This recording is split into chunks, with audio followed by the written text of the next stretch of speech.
திருவிக நகர் வேட்பாளர் அறிமுக கூட்டத்தில் பங்கேற்றிருக்கக்கூடிய குருதி உறவுகள் அனைவருக்கும் வணக்கம்.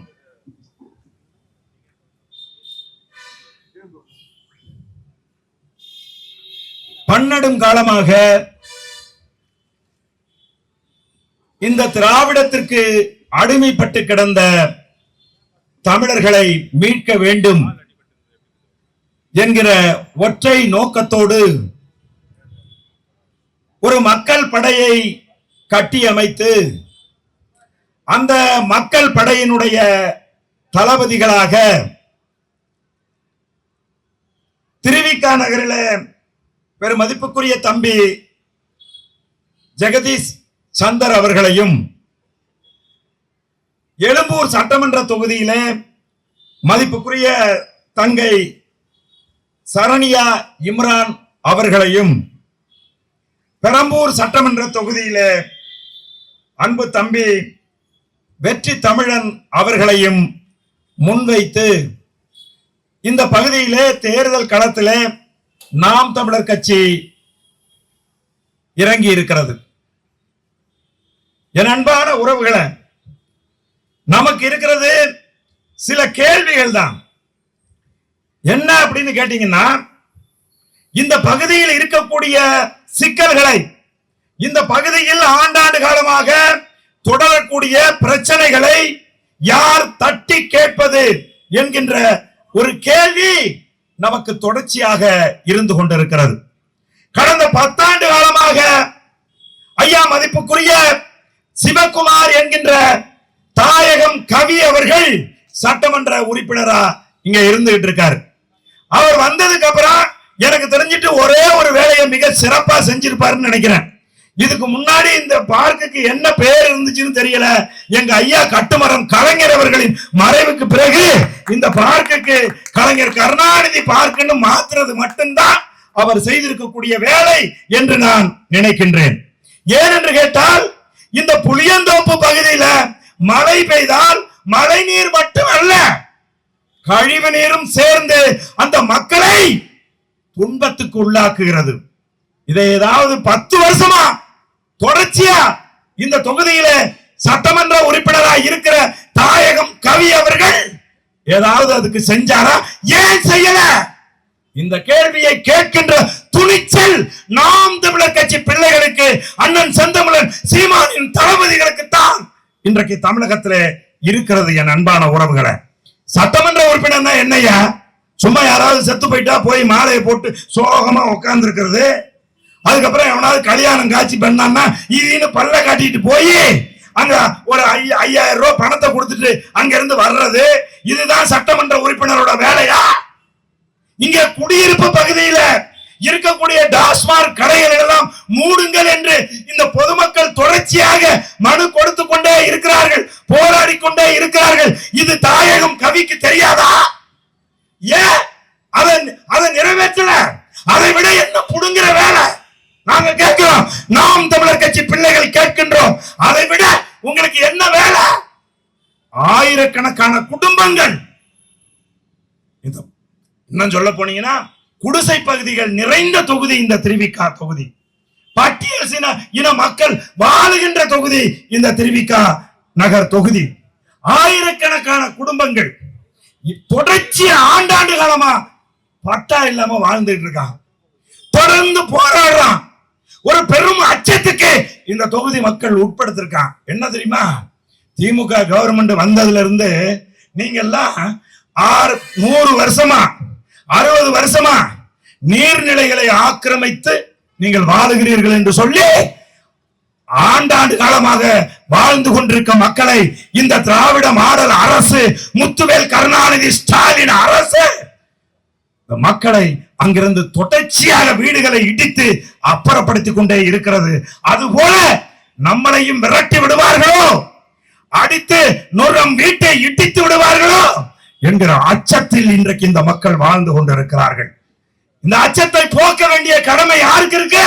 10 ஆண்டு காலமாக இங்க சட்டமன்ற உறுப்பினராக இருக்கக்கூடிய தாயகம் கவி அவர்களே, உங்களுக்கு இருக்கா இல்லையா? நான் கேட்கிறேன், உங்களுக்கு இருக்கா இல்லையா? இந்த மக்கள் எந்த நம்பிக்கையில் உங்களுக்கு 2 தடவை ஓட்டு போட்டாங்க? இந்த மக்களுக்கு ஏதாவது செஞ்சிருக்கீங்களா? இந்த ஓட்டேரி பகுதியில, இந்த அயனாவரம் பகுதியில இருக்கிற அந்த குறைஞ்சபட்சம் போக்குவரத்து நெரிசலையாவது சரி செய்கின்ற தகுதி உங்களுக்கு இருக்கா? நான் கேட்கிறேன். அப்புறம் 10 வருஷமா நீங்க இருந்து நான் கேட்கிறேன், எத்தனை ஏழை எளிய பிள்ளைகளுக்கு, எத்தனை பிள்ளைகளுக்கு கல்வி கொடுத்திருக்கீங்க? எத்தனை பிள்ளைகளுக்கு வேலை வாய்ப்பை ஏற்படுத்தி கொடுத்திருக்கீங்க? ஒண்ணுமே செய்யாம இந்த மக்களை ஏமாற்றுது திமுக. எங்க பார்த்தாலும் கலைஞர் பேரை வைக்கிறது மட்டும்தான் இவர்கள் செய்கிறார்கள். என் அன்பான உறவுகளை, இது மட்டும் இல்ல, இந்த திமுக ஆட்சி அதிகாரத்துக்கு வந்தாவே இவர்கள் மக்களை ஏமாற்றுகிற எல்லா திட்டத்தையும் கொண்டு வருவான். இவன் ஒண்ணு இத புதுசா இன்னைக்கு கொண்டு வந்துடல. நீங்க நினைக்கலாம் திமுக இன்னைக்கு தான் போன தேர்தல் அறிக்கையில கொடுத்தாங்க, 517 வாக்குறுதிகள் கொடுத்தாங்க, எல்லாத்தையும் நாங்க நிறைவேற்றிட்டேன் அப்படின்னு கொஞ்சம் கூட நான் கூசாமல் போய் சொல்லுவார்கள். இது எங்க இருந்து வந்துச்சு தெரியுமா? இவருடைய பிதா மகன் என் தம்பி முத்துப்பாண்டி அவர்கள் பேசும்போது சொன்னாங்க பாருங்க, ராபின்சன் பூங்காவில் 1949 திமுக என்கின்ற கட்சியை ஆரம்பித்த போது பேரறிஞர் அண்ணா என்பவருடைய தலைமையிலே அந்த கட்சி ஆரம்பிக்கப்பட்டுச்சு. 10 ஆண்டுகள், 49 இருந்து 59 அந்த கட்சி வெற்றி அடையவில்லை. அந்த கட்சி தொடர்ந்து தோத்து கொண்டே இருந்தது.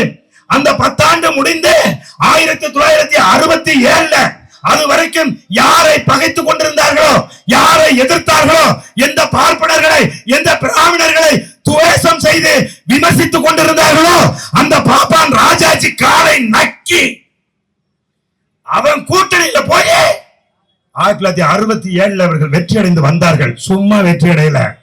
பேரறிஞர் அண்ணா சொன்னாரு, என்ன சொன்னாரு தெரியுமா? அன்றைக்கு பஞ்சம் நிலவியது தமிழ்நாட்டில், சாப்பாட்டுக்கு அரிசி கிடைக்கல, மக்கள் வறுமையின் கொடுமையில் துன்புற்றுக் கொண்டிருந்தார்கள்.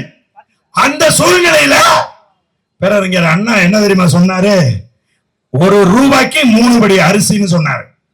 1 ரூபாய்க்கு 3 படி அரிசி தர்றேன்னு சொன்னாரு. தமிழக மக்கள் நினைத்தார்கள் பேரறிஞர் அண்ணா படித்தவர், எம்ஏ ஆங்கிலம் படித்தவன் பொய் சொல்ல மாட்டான். வடிவேல் சொல்லுவார்ல, சகப்பா இருக்கிறவன் பொய் சொல்ல மாட்டாங்க. அந்த மாதிரி தமிழ்நாட்டு மக்கள் நம்பினார்கள். என்ன நம்பினாங்க? பேரறிஞர் அண்ணா படித்தவர், ஒருபோதும் பொய் சொல்ல மாட்டார் என்று சொல்லி திமுகவுக்கு அன்னைக்கே ஓட்டு போட்டாங்க. அப்ப ஒரு பத்திரிகையாளன் கேட்டான், பேரறிஞர் அண்ணா, நீங்கள் மக்கள் உங்களுக்கு வாக்களித்தால் 1 ரூபாய்க்கு 3 படி அரிசி தருகிறேன் என்று சொல்கிறீர்களே, நீங்கள் கொடுத்த வாக்கை காப்பாற்றவில்லை, 1 ரூபாய்க்கு 3 படி அரிசி போடவில்லை என்று சொன்னால் என்ன செய்யலாம் என்று கேட்ட போது ஐயா மதிப்புக்குரிய அண்ணா அவர்கள் சொன்னார்கள், நான் சட்டையை கலட்டி விட்டு முச்சந்தையில் வந்து நிற்கின்றேன், சாட்டையால் என் முதுகில் அட்டியுங்கள் என்று சொன்னார். மக்கள் நம்பாம இருப்பானா? படிச்சவன் ஓட்டு போட்டு வெற்றியடைய வைத்தார்கள். ஆட்சி அதிகாரத்துக்கு பேரறிஞர் அண்ணா வந்தார். 3 மாதங்கள் ஆகியது. கொடுத்தாரா? 1 ரூபாய்க்கு 3 படி அரிசி கொடுத்தாரா? கொடுக்கவில்லை. அண்ணா ஏன் 1 ரூபாய்க்கு 3 படி அரிசி கொடுக்கவில்லை என்று கேட்ட போது பேரறிஞர் அண்ணா சொன்னாரு, நான் முதலமைச்சர் பதவி என்பது மலர் கிரீடம் என்று நினைத்தேன், அது முள் கிரீடம் என்பது எனக்கு இப்பொழுதுதான் தெரிகிறது என்று சொல்லிவிட்டு சொன்னார்.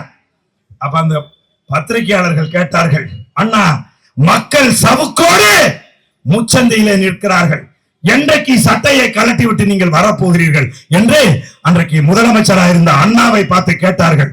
அண்ணா சொன்னார், 3 படி லட்சியம், 1 படி நிச்சயம். இதாண்டா திமுக காரங்க. அந்த வார்த்தை சாலம், அப்படியே வார்த்தையில அப்படியே ஜாலம் பண்றதுக்கு பாருங்க. திமுக காரங்களை யாரும் ஒண்ணும் செய்ய முடியாது. அண்ணா சொல்றார், படித்தவர் சொல்கிறார், என்ன சொல்றாரு? 3 படி லட்சியமா, 1 படி நிச்சயமா? டேய், மக்களிடம் நீ கொடுத்த வாக்கு என்ன? எனக்கு ஓட்டு போட்டா ரூபாய்க்கு 3 படி அரிசி என்று சொன்னாயே, அந்த வாரிசுதான் இன்னைக்கு இருக்கிற முத்துவேல் கருணாநிதி ஸ்டாலின் அவர்கள். ஐயா கட்டுமரம் கலைஞர் அவர்கள் என்ன சொன்னார் தெரியுமா? இந்த கூவத்தை நான் தூய்மைப்படுத்தி அதுல படகு ஓட்ட போறேன் அப்படின்னாரு. அதுக்காக ஒரு இளிச்சவாயனை தேர்வு செஞ்சாங்க. அந்த ஆளு பேரு புட்டபத்தி சாய்பாபா.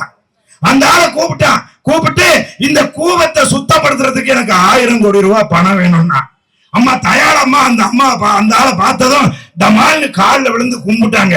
அவன் பார்த்தான், இந்த ஆள் நல்ல செக்க செவேர்னு நல்ல மனுஷனா இருக்கானே, அவன் மனைவி வேற காலில் விழுந்து கும்பிடுத, இந்த நோக்கம் நல்ல நோக்கமா இருக்க, இந்த கூவத்தை சுத்தப்படுத்தி அதுல படகு ஓட்டுறன்னு சொல்றாருன்னு 1000 கோடி ரூபாய் கொடுத்தான்.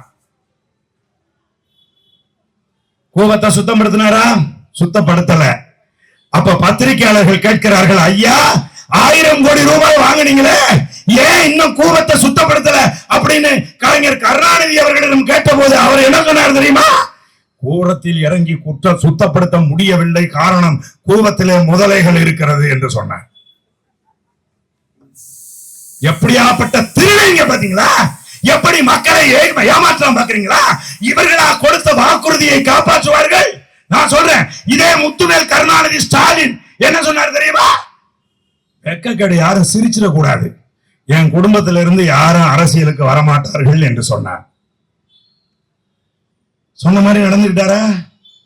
இன்னைக்கு துணை முதல்வர் யாரு? ஏன் மக்கள்கிட்ட பேசுற பேச்ச மாத்தி பேசுறமே என்கின்ற வெக்கமான சூடு சொரண ஒண்ணுமே இருக்காதா? அத்தனையும் இழந்துட்டு தான் வந்து அரசியல் களத்துல நிப்பியா? என் குடும்பத்தில இருந்து யாரும் அரசியலுக்கு வர மாட்டார்கள் என்று சொன்னோமே, அதே நாக்கு தானே இது மாத்தி போகுது. அசிங்கமாச்சே, இந்த மக்களை எப்படி நாம் முகம் கொடுத்து பார்ப்போம் என்கிற கொஞ்சம் கூட வெக்கமே இல்லாம முதல்ல அவரை வந்து தேர்தலில் நிக்க வச்சு, அவரை வெற்றி அடைய வச்சு, அவருக்கு அமைச்சர் பதவி கொடுத்து, இன்னைக்கு துணை முதல்வர் பதவி கொடுத்திருக்கீங்களே ஐயா முத்துவேல் கருணாநிதி ஸ்டாலின் அவர்களை, ஒரு நாள் கூட இந்த ஷேர் ஷாட்டை தள்ளிட்டு வரும்போது நீங்க கொடுத்த வாக்குறுதி அடிக்கடி வருதுயா, என் குடும்பத்தில இருந்து யாரும் அரசியலுக்கு வரமாட்டாங்க அப்படின்னு சொன்னது, அதை பார்த்தா வெக்கமா இல்லையா உங்களுக்கு? நான் கேட்கிறேன், என் அன்பான முதலமைச்சரே, தமிழகத்தின் முதலமைச்சராக இருக்கக்கூடிய மதிப்புக்குரிய முத்துவேல் கருணாநிதி ஸ்டாலின் அவர்களே, இன்றைக்கு ஒரு பேச்சு நாளைக்கு ஒரு பேச்சு பேசுகிறோமே என்று நீங்கள் என்றைக்கும் வருத்தம் அடைந்தது கிடையாதா? நான் கேட்கிறேன். அதனால என் அன்பான உறவுகளை, 2 தடவை நீங்க இந்த தொகுதியில வந்து ஏமாந்து போயிருக்கீங்க. எந்த நல்லதுமே செய்யாத, இந்த மக்களை பற்றி கொஞ்சம் கூட கவலைப்படாத ஒருத்தருக்கு 2 தடவை நீங்க ஓட்டு போட்டிருக்கீங்க. ஏன் போட்டீங்கன்னு தான் எங்களுக்கு புரியல. எதற்காக போட்டீங்க? ஒருத்தர் ஒரு தடவை ஓட்டு போட்டு முதல்ல இந்த எம்எல்ஏவை ஆனா அந்த தொகுதியில இருக்கக்கூடிய மக்களுக்கு பல நல்லது செஞ்சிருக்கணும். நாங்களும் கூட்டி கூட்டி தெரு தெருவா போய் பார்க்கிறோம், ஒரு நல்லதும் செய்யல. ஒரு நல்லதும் செய்யாத ஒருத்தருக்கு 2வது தடவை ஓட்ட போட்டீங்க. சரி, அவருக்காவது ஒரு குற்ற உணர்ச்சி வந்திருக்கணும்ல. முதல் தடவை நின்னும் ஓட்டு போட்டாங்க இந்த மக்கள், நம்ம ஒன்னும் செய்யல, அதான் சும்மாலாம் கிடையாது, நம்ம இந்த தடவையாவது இந்த மக்களுக்கு ஏதாவது ஒண்ணு செய்யணும் அப்படிங்கிற எண்ணம் அந்த மனிதனுக்கு வரணுமா இல்லையா? சாப்பிட்டுட்டு போய் மல்லாக்க படுக்கும் போது உறுத்துமா உறுத்தாரா? மக்கள் நமக்கு நன்றி உள்ளவர்களாக இருந்தார்கள், நாம் மக்களுக்கு நன்றி உள்ளவர்களாக இருக்கிறோமா இல்லையா என்று நெஞ்சம் பதறுமா பதறாதா? யோசிங்க. இந்த மக்களுக்கு நீ என்ன செய்தாய் சொல்ல முடியுமா? நாளைக்கு இதே இடத்துல மேடை போட்டு சொல்லுங்க பாப்போம், நான் என்னென்ன செஞ்சேன்னு. என்ன செய்வீங்க? நீங்க காசு கொடுப்பீங்க. எவ்வளவு? 1000 ரூபாய் காசு.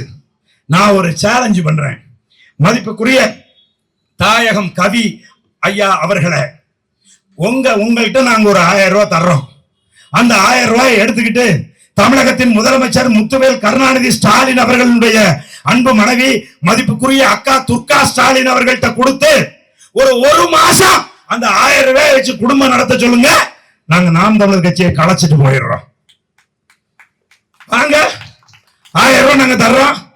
ஏயா ஒருத்தர் சொல்றாரு, திமுக காரரு, ஏங்க இப்படி 1000 ரூபாய் 5000 ரூபாய் இப்படி கொடுத்து இந்த மக்களை ஏமாத்துறீங்க? இந்த 1000 ரூபாய் வச்சு எத்தனை நாளைக்கு குடும்பம் நடத்த முடியும் அப்படின்னு கேட்டா, பணம்னா புழக்கத்துல இருக்கணுங்க, கொடுத்து வாங்கணுங்க அப்படின்னாரு. நான் கேட்டேன், ஏங்க கொடுக்குறீங்க ரைட்டு, எப்படிங்க வாங்குவீங்கன்னா அப்புறம் என்னத்துக்கு டாஸ்மார்க் இருக்கு அப்படிங்கிறாரு.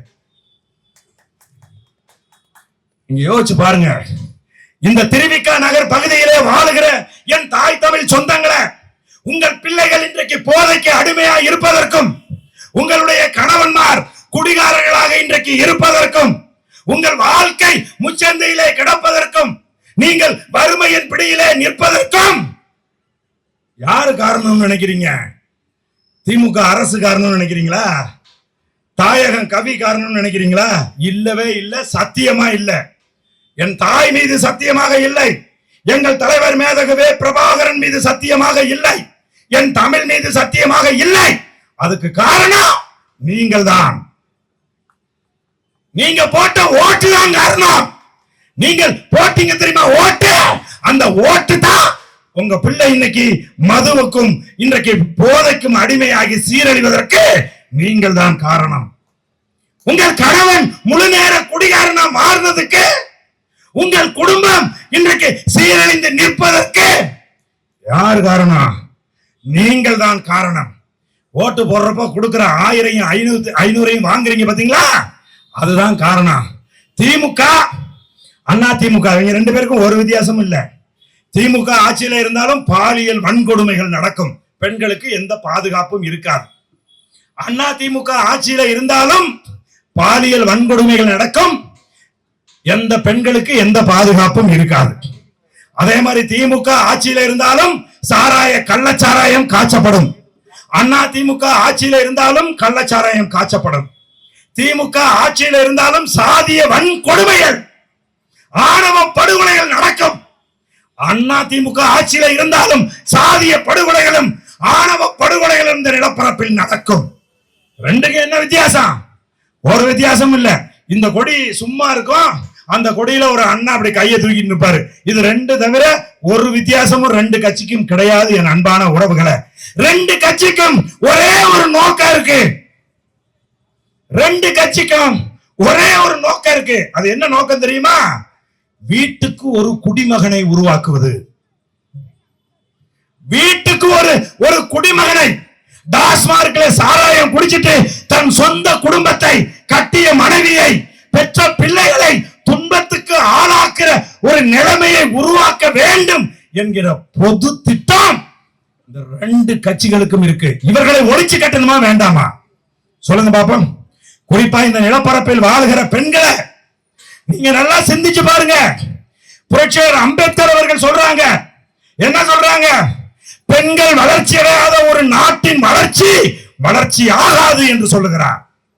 எங்கள் தேசிய தலைவர் மேதகவே பிரபாகரன் அவர்கள் சொல்றாங்க, என்ன சொல்றாங்க?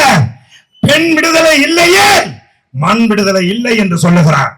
அன்பான உறவுகளை, இன்றைக்கு இந்தியாவில் இருக்கக்கூடிய பெண்கள் எல்லோரும் 2 பேரை கடவுளுக்கு இணையாக மதிக்க வேண்டும். ஒன்று புரட்சியாளர் அம்பேத்கர். இன்றைக்கு நீங்கள் அடைந்திருக்கக்கூடிய அத்தனை சட்ட உரிமைகளையும் பெற்றுக் கொடுத்தவர் புரட்சியாளர் அம்பேத்கர். பெண்கள் உரிமைகளை முன்வைத்து சட்ட வரைவை பாராளுமன்றத்தில் முன்வைத்து பேசிய போது அன்றைக்கு பாராளுமன்றத்தில் இருந்த காங்கிரஸ் கட்சிக்காரர்கள் புரட்சியாளர் அம்பேத்கரை எதிர்த்தார்கள்.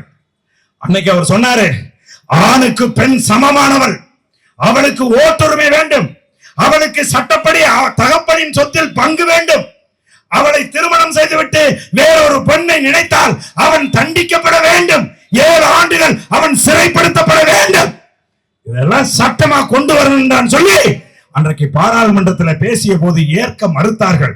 புரட்சியாளர் அம்பேத்கர் அவர்கள் எழுந்து தன்னுடைய சட்ட மந்திரி பதவியை கிழித்து பாராளுமன்றத்திலே தூக்கி வீசிவிட்டு வீட்டுக்கு போனாரு. அவரு இந்திய நிலப்பரப்பில் வாழுகிற பெண்களுக்கு கடவுளா இல்லையா? என்ன பண்ணி வச்சிருக்காங்க? அவரை சாதியா பாக்குறாங்க, அம்பேத்கரை சாதியா பாக்குறாங்க.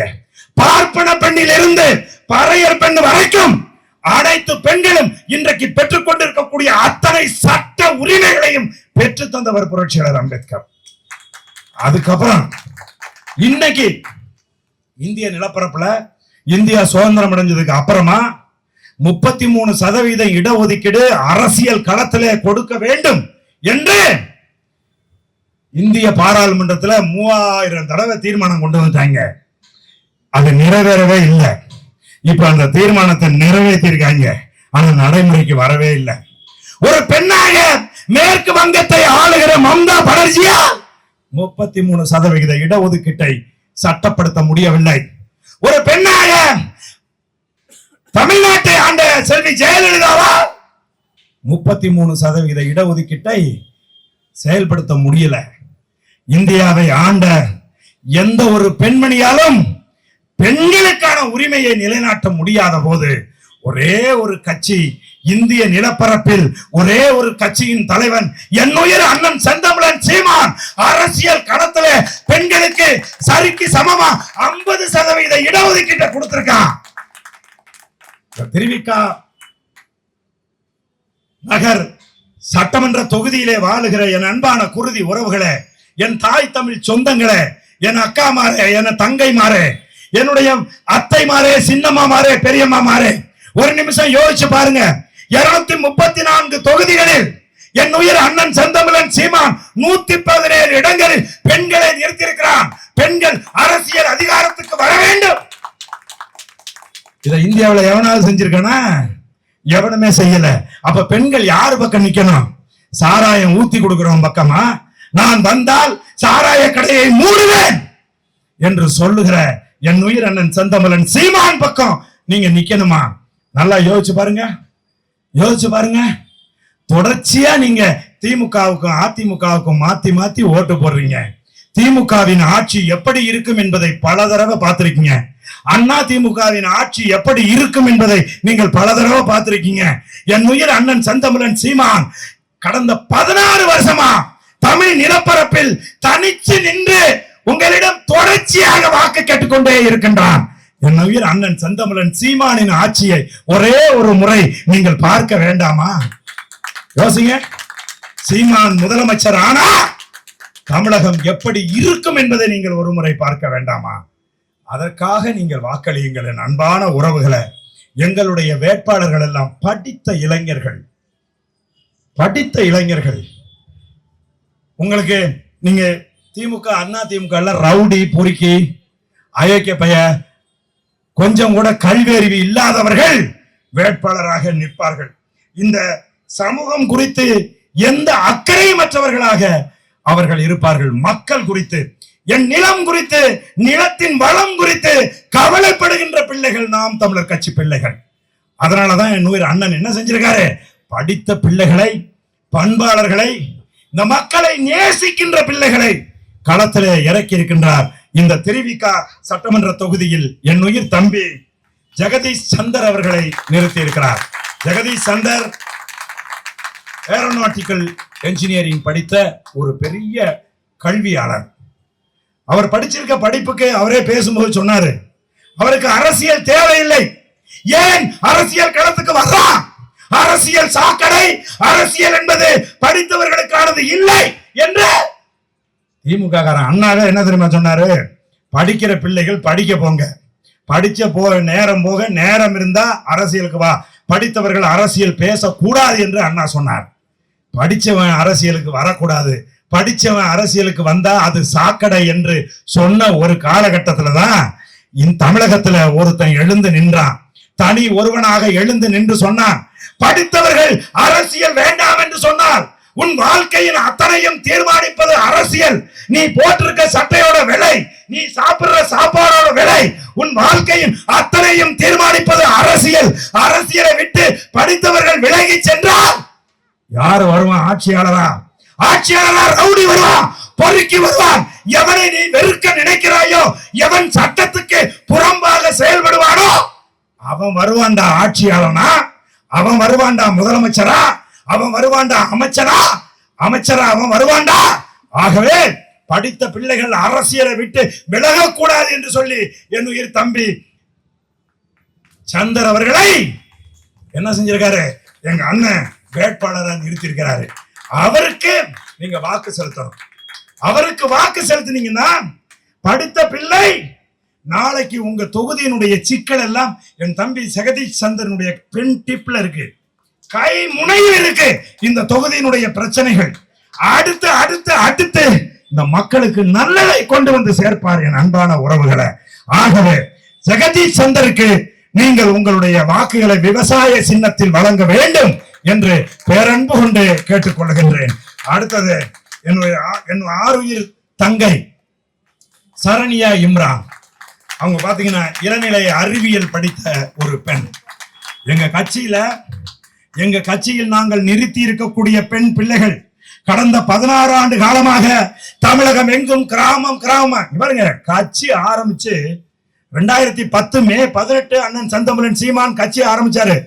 10 ஆரம்பிச்சு 11, 12, 13, 14, 15 5 ஆண்டுகளுக்கு மேலாக கிட்டத்தட்ட 6 ஆண்டுகள் என் உயிர் அண்ணன் செந்தமிழன் சீமான் தமிழகத்தில் இருக்கக்கூடிய கிராமமாய் 6 வருஷம் போய் கத்தி தொண்டையில் ரத்தம் வர கதறி நாம் தமிழர் கட்சியின் கொள்கைகளை தத்துவங்களை இளைய தலைமுறை பிள்ளைகளுக்கு எடுத்து சொல்லி அவர்களை அரசியல் படுத்தி இந்த மண்ணையும் மக்களையும் நேசிக்கிற பிள்ளைகளாக மாற்றி இன்றைக்கு களத்துக்கு கொண்டுகிட்டு வந்திருக்காரு. என் தங்கை சரண்யா இம்ரான் படித்த பெண். உறுதியாக எழும்பூர் சட்டமன்ற தொகுதியிலே வாழுகிற என் அன்பான குருதி உறவுகளை, என் தங்கச்சிக்கு நீங்கள் வாக்களித்து அவளை வெற்றியடைய செய்தார் உங்கள் தொகுதியினுடைய சிக்கல்களை ஒவ்வொன்றாக என் அன்பு தங்கை தீர்த்து வைப்பார். ஆகவே அவளுக்கு நீங்கள் விவசாய சின்னத்தில் வாக்களிக்க வேண்டும் என்று தாழ்மையோடு வேண்டுகின்றேன். அடுத்தது எங்க பெரம்பூர் சட்டமன்ற தொகுதி. இன்னைக்கு தமிழ்நாட்டுல ரொம்ப பரபரப்பா பேசப்பட்டு இருக்கக்கூடிய ஒரு தொகுதி. அந்த தொகுதியில என் ஆருயிர் இளவல் மதிப்புக்குரிய தம்பி முதுகலை சமூக பணி படித்த தம்பி வெற்றி தமிழன் அவர்கள் வேட்பாளராக நாம் தமிழர் கட்சி என் உயிர் அண்ணன் செந்தமிழன் சீமான் நிறுத்தி இருக்கிறார். சமூக பணி அப்படின்னா MSW. இந்த படிப்பே என்ன படிப்புன்னா, அந்த படிப்பே மக்களுக்கு நல்லது செய்யறதுக்கான படிப்பு. அந்த படிப்பே MSWன்னு சொன்னீங்கன்னாவே அந்த படிப்பே இந்த மக்களுக்கு நல்லது செய்வதற்கான படிப்பு. இப்ப என்னுடைய தம்பி வெற்றி தமிழன் அப்படி போயிட்டு இருக்காரு. ஒருத்தர் வாகனத்துல கீழே விழுந்துட்டார் அப்படின்னா உறுதியாக நான் உங்களுக்கு உறுதி கொடுக்கிறேன், வெற்றி தமிழனால் அதை பார்த்து விட்டு என்ன அவசர வேலை இருந்தாலும் கடந்து செல்ல முடியாது. ஏன்னா அவர் படிச்ச படிப்பு அப்படி. அந்த படிப்பு அவரை ஓடி வந்து உதவ சொல்லும். என் அன்பான உறவுகளை, எங்க அண்ணன் பெரம்பூர் தொகுதியில எப்படியாப்பட்ட ஒரு வேட்பாளர் நிறுத்தியிருக்காரு பாத்தீங்களா? அந்த பகுதி மக்களுக்கு நல்லது செய்ய வேண்டும் என்கின்ற ஒரு உயரிய நோக்கத்தோடு ஒரு வேட்பாளரை நிறுத்தியிருக்காரு. எங்கள் தம்பி மதிப்புக்குரிய வெற்றி தமிழன் அந்த தொகுதியில வெல்லலன்னா பெரம்பூர் மக்களுக்கு வேற யாரு வந்து எதை கொடுத்து விடுவார்கள் சொல்லுங்க பாப்பா? சும்மாவே வீட்டை விட்டு வெளியில வராதவங்க வந்து உங்களுக்கு நல்லது செஞ்சிருவாங்களா? சும்மாவே வீட்டை விட்டு வெளியில வர மாட்டேங்கிறாங்க. புரியுதுங்களா? ஆகவே என் அன்பான உறவுகளை, நாம் தமிழர் கட்சி பார்த்து தேடி படித்தவர்களை, பண்பாளர்களை, குற்ற பின்புலம் இல்லாதவர்களை வேட்பாளராக களத்திலே நிறுத்தி இருக்கிறது. ஆகவே விவசாய அன்பான என் குருதி உறவுகளை, எங்களுடைய பெரம்பூர் சட்டமன்ற தொகுதியினுடைய வேட்பாளர் மதிப்புக்குரிய தம்பி வெற்றி தமிழன் அவர்களுக்கு விவசாய சின்னத்தில் வாக்களித்து எங்களை வெற்றியடைய செய்ய வேண்டும் என்று பேரன்போடு கேட்டுக்கொள்கின்றேன். இந்த பகுதியில் இருக்கக்கூடிய மக்கள் உறுதியாக நாம் தமிழர் கட்சிக்கு பேராதரவு கொடுக்க வேண்டும். தமிழகம் முழுவதும் இன்றைக்கு அண்ணன் செந்தமிழன் சீமான் அலை வீசிக் கொண்டிருக்கிறது. நான் 1000 விளக்கு தொகுதியிலே நான் வேட்பாளராக நிற்கின்றேன். எனது தொகுதியிலே நான் செல்லுகின்ற போது மக்கள் என்னை பார்த்த உடனே சொல்லுகிறார்கள், இந்த தடவை நாங்கள் மாற்றி தான் ஓட்டு போடுவோம், சீமானுக்கு தான் ஓட்டு போடுவோம் என்று மக்கள் சொல்லுகிறார்கள். தமிழகம் முழுவதும் சீமானின் அலை வீசுகிறது. இந்த திருவிக்கா நகரிலும் சரி, இந்த எழும்பூரிலும் சரி, என் தம்பி வெற்றி தமிழனுடைய பெரம்பூர் தொகுதியிலையும் சரி சீமான் அலை வீசும். நாம் தமிழர் கட்சி பெருவாரியான வாக்கு வித்தியாசத்தில் வெற்றியடையும் என்று கூறி வாய்ப்புக்கு நன்றி கூறி விடைபெறுகிறேன். நாம்